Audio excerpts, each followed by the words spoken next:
Assalamualaikum warahmatullahi wabarakatuh. Nabi Adam alaihi salam adalah manusia pertama yang Allah ciptakan. Allah Subhanahu wa taala mengajarkan Nabi Adam segala pengetahuan yang ada dan menurunkannya dari surga. Kemudian ia menjadi khalifah dan orang pertama yang hidup di bumi. Nabi Adam memiliki gelar Abul Bashar yang artinya bapak manusia. Bersama istrinya Hawa, ia memiliki sekian banyak anak dan seluruh umat manusia hingga saat ini merupakan keturunannya. Hawa melahirkan anak-anak keturunan Adam sebanyak 40 anak dengan 20 kali kehamilan. Ada juga yang berpendapat bahwa Siti Hawa mengandung atau hamil sebanyak 120 kali. Setiap kali hamil, ia melahirkan 2 anak kembar sepasang, laki-laki dan perempuan. Setelahnya, anak cucu Nabi Adam dan Hawa bertebaran di muka bumi, dan jumlahnya terus bertambah hingga sekarang. Dikatakan oleh para ahli sejarah bahwa Adam tidak wafat sebelum keseluruhan anak-anak dan cucu-cucunya berjumlah 400.000 jiwa. Nabi Adam hidup di bumi selama 1000 tahun. Anak pertama Nabi Adam dan Siti Hawa adalah Qabil dan kembarannya Iklimah. Kemudian lahir sepasang berikutnya Habil dan Labuda. Qabil, putra pertama Nabi Adam, merupakan anak yang suka bercocok tanam. Sedangkan Habil, adiknya, ia lebih memilih untuk mengembala hewan-hewan ternak untuk diambil manfaatnya. Melihat hal itu, Nabi Adam pun membagi pekerjaan rumah yang berbeda bagi putra-putranya, sesuai minat dan kemampuan mereka. Oleh karenanya, mereka berdua dapat membawa hasil tanam dan ternaknya untuk dikonsumsi bersama di rumah. Perlu diingat, semasa itu tidak ada manusia lain selain mereka. Sehingganya Allah Subhanahu wa taala mengizinkan pernikahan di antara saudara kandung. Hal ini berlaku hingga jangka waktu yang lama. Berdasarkan perintah Allah Subhanahu wa taala, Nabi Adam pun mengumpulkan keempat anaknya untuk memberitahu pernikahan mereka satu sama lain. Tetapi tidak dengan satu kembarannya, sehingga ditetapkanlah keputusan Qabil akan menikahi Labuda, kembarannya Habil. Kemudian Habil akan menikahi Iklimah, saudari kembar dari Qabil. Mendengar ucapan ayahandanya, Habil yang merupakan anak penurut langsung mengiyakan perintah tersebut. Di sisi lain, keputusan tersebut ditolak keras oleh Qabil. Hal ini beralasan karena Qabil merasa Iklimah lebih cantik parasnya dibandingkan dengan Labuda.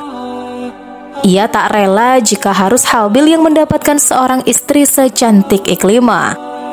Qabil juga beralasan bahwa dirinya lebih pantas menikahi Iklimah, dikarenakan posisinya yang sebagai saudara kembar.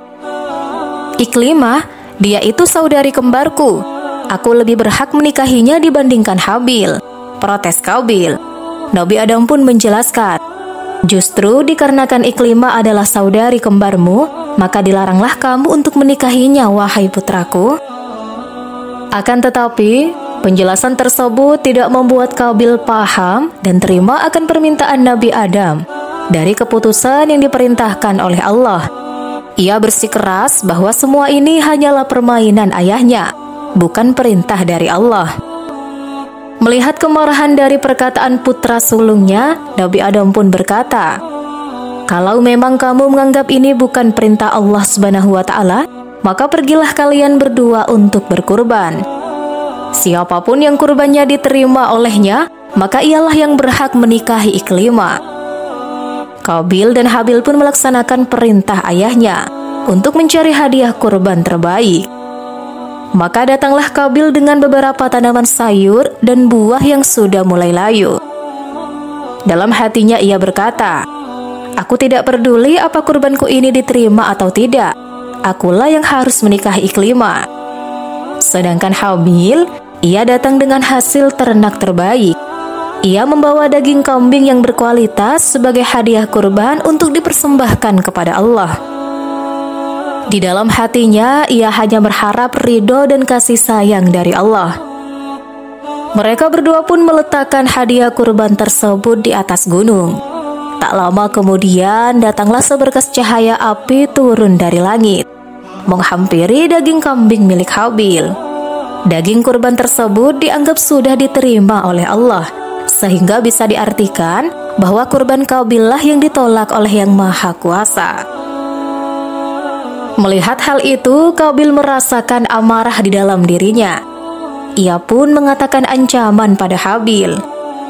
"Apa-apaan ini? Mengapa hanya hadiah kurbanmu yang diterima? Akan kubunuh kau. Tak akan kubiarkan kau menikahi saudari kembarku." Habil yang mendengarkan ancaman dari kakak tertuanya itu pun tak menyangka. Ia pun menjawab, "Sesungguhnya Allah hanya menerima hadiah kurban orang-orang yang bertakwa.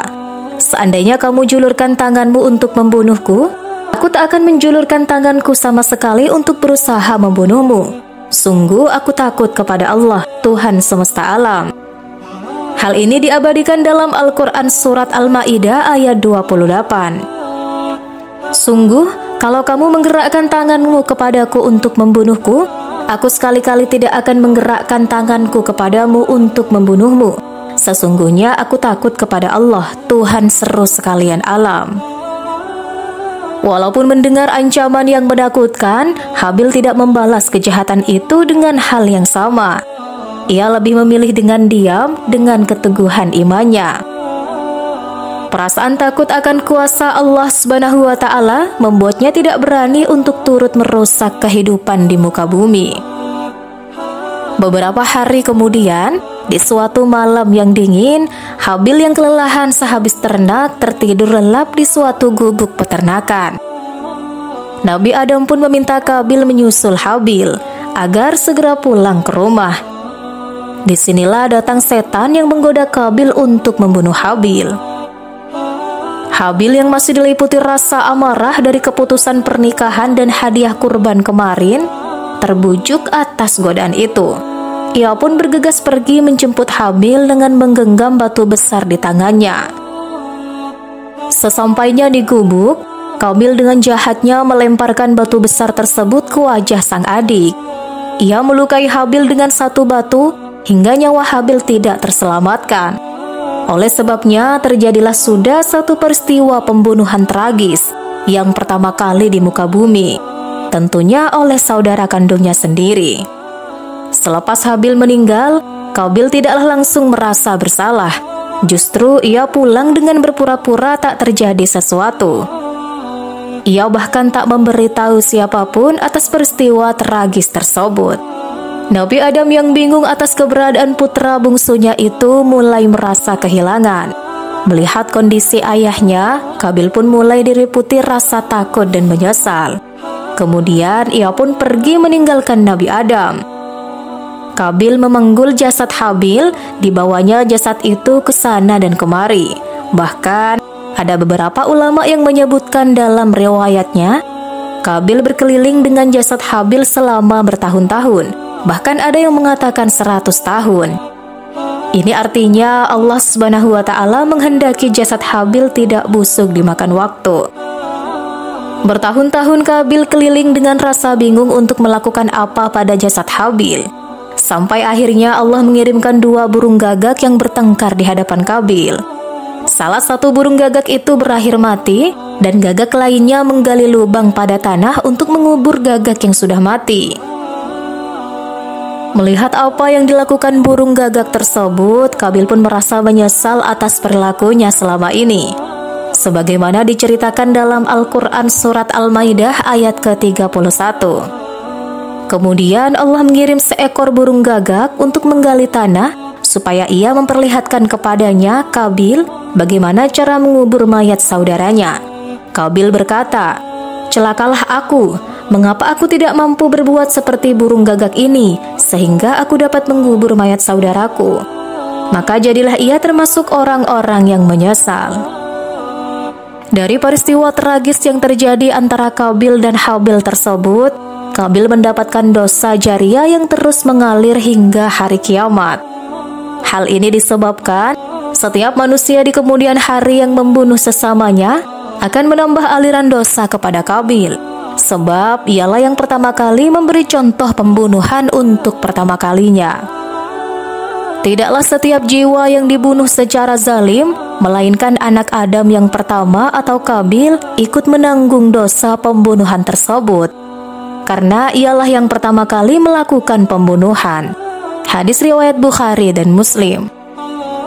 Kemudian berdasarkan kisah pembunuhan tragis pertama yang terjadi di muka bumi, Allah kemudian berfirman tentang larangan saling membunuh pada manusia. Hal ini tertulis dalam Al-Quran surat Al-Ma'idah ayat 32. Oleh karena itu, kami menetapkan suatu hukum bagi Bani Israel bahwa siapa yang membunuh seseorang bukan karena orang yang dibunuh itu telah membunuh orang lain atau karena telah berbuat kerusakan di bumi, maka seakan-akan ia telah membunuh semua manusia. Sebaliknya, siapa yang memelihara kehidupan seorang manusia, ia seakan-akan telah memelihara kehidupan semua manusia. Sungguh, rasul-rasul kami benar-benar telah datang kepada mereka dengan membawa keterangan-keterangan yang jelas. Kemudian, sesungguhnya banyak di antara mereka setelah itu melampaui batas di bumi. Dari kisah Qabil dan Habil ini, kita juga bisa mengetahui perihal manusia pertama yang mengalami penolakan atas kurbannya. Diketahui adanya perbedaan bentuk kurban yang diserahkan oleh Qabil dan Habil kepada Allah. Dikarenakan minat serta kemampuan di bidang yang berbeda, Qabil menyiapkan beberapa tanaman sayur mayur, sedangkan Habil menyiapkan daging hasil dari hewan yang diternak olehnya. Walaupun Qabil adalah orang yang menolak keras keputusan pernikahan yang diperintahkan oleh Allah Subhanahu wa Ta'ala, ia tidak bersungguh-sungguh dalam menyiapkan kurbannya. Bahkan ia memilih hasil sayur mayur yang layu dan buruk kondisinya untuk diberikan kepada Allah. Di sisi lain, Habil yang taat dengan perintah yang maha kuasa menyiapkan hasil kurban dengan sungguh-sungguh. Ia memilih daging kambing dengan kualitas terbaik di antaranya. Bahkan di jalan menuju gunung pun, Habil masih sempat berpikir apakah daging yang dibawanya ini sudah pantas untuk dijadikan hadiah kurban.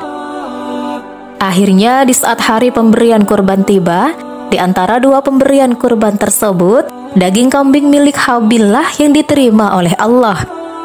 Hal ini ditandai dengan sambaran api yang turun mengarah pada daging tersebut. Sementara itu, kurban dari hasil panen Qabil tertolak.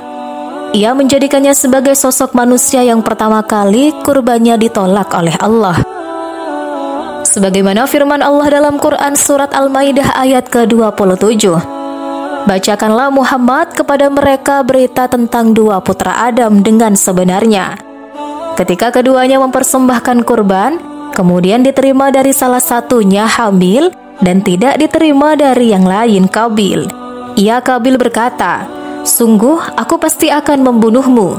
Dia Habil berkata, "Sesungguhnya Allah hanya menerima amal dari orang-orang yang bertakwa." Qabil tidak memikirkan ketidaksungguhannya dalam berkurban yang menyebabkan ia ditolak. Justru ia mengancam Habil dengan ancaman membunuh, sebuah langkah yang sangat dilaknat oleh Allah. Terjadi salah kaprah di masyarakat. Berdasarkan cerita yang beredar di masyarakat, Qabil membunuh Habil karena ia tidak terima atas perjodohan yang diberikan ayahnya. Sebab ia lebih tertarik kepada saudara kembarnya sendiri, yaitu Iklimah yang jauh lebih cantik. Sehingga terjadilah perseteruan di antara keduanya. Namun dalam Al-Quran dan hadis justru dijelaskan bahwa pembunuhan Qabil atas Habil disebabkan karena masalah kedengkian yang dirasakan oleh Qabil. Sifat dengki telah membutakan mata hatinya. Sifat ini telah menjerumuskan dirinya ke dalam dosa yang sangat dia sesali di kemudian hari. Qabil dengki kepada kelebihan yang ada pada saudaranya Habil. Melihat kurban Habil diterima oleh Allah, Qabil merasa iri dan dengki terhadap Habil dan berniat untuk membunuhnya.